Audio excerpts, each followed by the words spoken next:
Alright, so I wanted to make this video just to talk about my setup on my Chiappa Rhino 40DS here. I'm using the PL2 Valkyrie Mini. This is a new light released by Olight. It's meant to fit any gun, as they so claim, or almost any handgun, because of how versatile it is, and we'll get into that right now. But the important thing is just to note that accessories for this gun are hard to find, whether that be a light or a holster or anything else that you might want to find for this gun. So it gets even harder when you are looking for a light and a holster, like a Kydex holster, that both work together with this gun, as this gun is a popular but kind of rare gun. So a lot of manufacturers don't make things for it. So anyways, let's get into it. Hopefully this video is helpful for you, and especially if you are a Rhino owner, hopefully this helps you. As sometimes when you're searching for accessories, let's say on YouTube, for Chiappa Rhinos, there's not that many videos out there that talk about accessories for it. So let's go ahead and get this set up here. So just gonna unload it.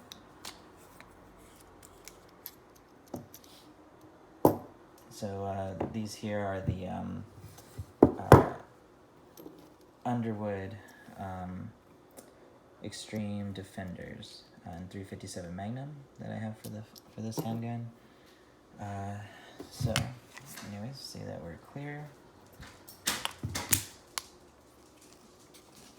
Alright, so the Olight here is really well made. It's all metal. I thought this might have been plastic. It's all metal. I think aluminum. This switch here is plastic, and this switch here is plastic, or this lever, but everything else on here is metal. It has a wireless charger that the light comes with that you can plug in here. This little bar here, or a circle here, will flash red when the battery is low. This is the front of the light. I believe it is 600 lumens, if I'm not mistaken. And then this is the side, showing that this rail will slide forwards and backwards. So if you just pull this off, it'll detach, just like that.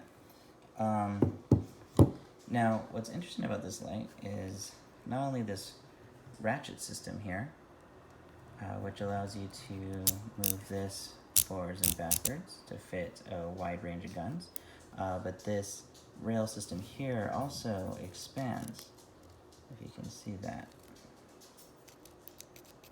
And that makes it fit also a wide range of guns. And if you look at the Chiappa, it has a very, very wide frame, and as you could imagine, you might run into some difficulties with maybe smaller lights not fitting on here. Now also, the range between the front of the gun to your trigger guard is pretty long, and many lights you may not be able to reach it with maybe your strong hand. Your finger may not reach the switch here. So that's another problem that you might encounter with this gun. Maybe the switch is up here, and you might have to activate it with your left hand or not dominant hand, and that might obviously be a problem in a self-defense situation.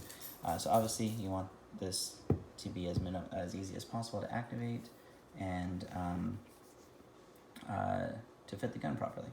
So we'll get into that right now, but essentially all you do is you click either that switch or that switch downwards, press down, and it activates the light.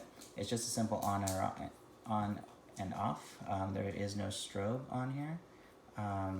And the only thing that I don't like about this are these switches, as they're plastic, and although it's working right now, when it's on the gun and when this is on the furthest setting, which I had it on, it starts to wiggle a little bit. versus when maybe this is in the center, it won't wiggle as much. But if it's on the edge here, like I had it, it starts to wiggle. And when you're pressing this down, you'll see that it's sometimes harder to activate it. Like right there, I was pressing it down, it wasn't turning on. So that's the one negative, but everything about this gun, or about this light, I really love.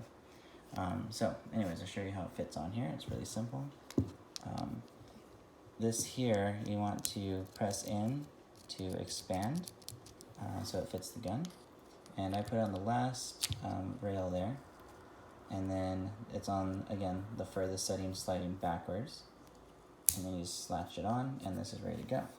Now, the really great thing about it is when you're looking on this side, with my strong hand, I'm able to activate the light switch with my hand without needing to change my grip, which is really important, especially in self-defense situation. I can just activate it with one hand.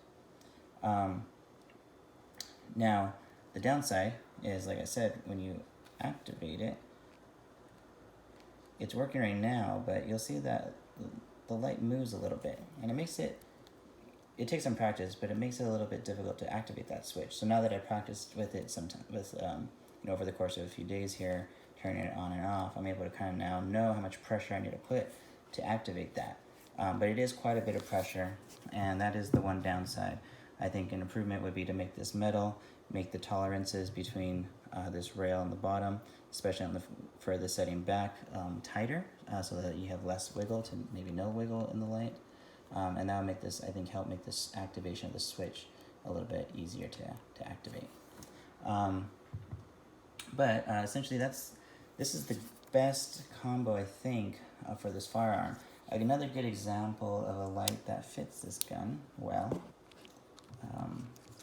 is another Olight right here, which is the PL2 Valkyrie.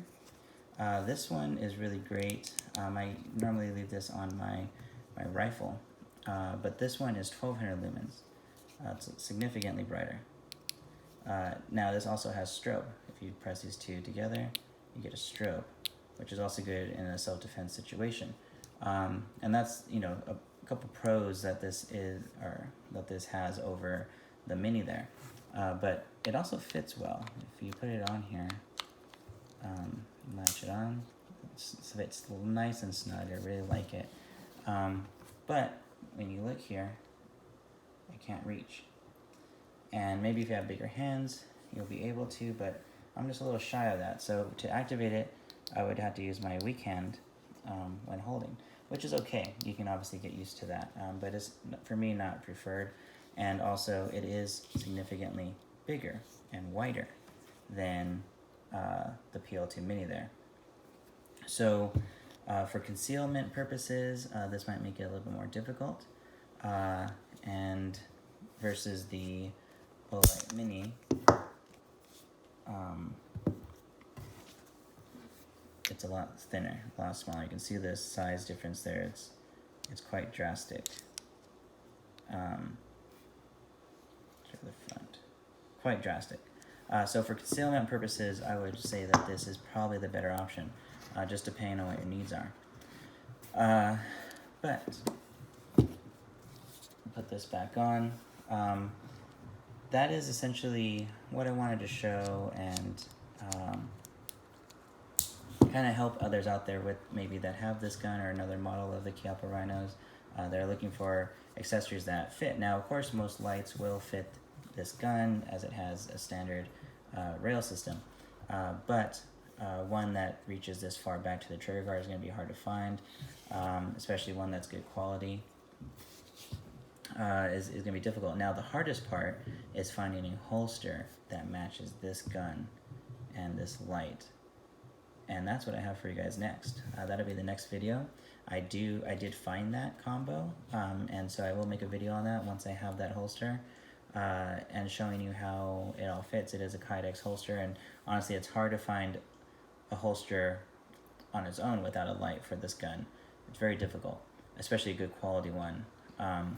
And there are makers out there that exist for this gun, but then again, finding a light that fits well in this gun and there's a holster for it is a very, very difficult thing to find. So that's on the next video that I make here. But anyways, I hope this helps you Chiappa Rhino owners out there, and I will see you on the next video.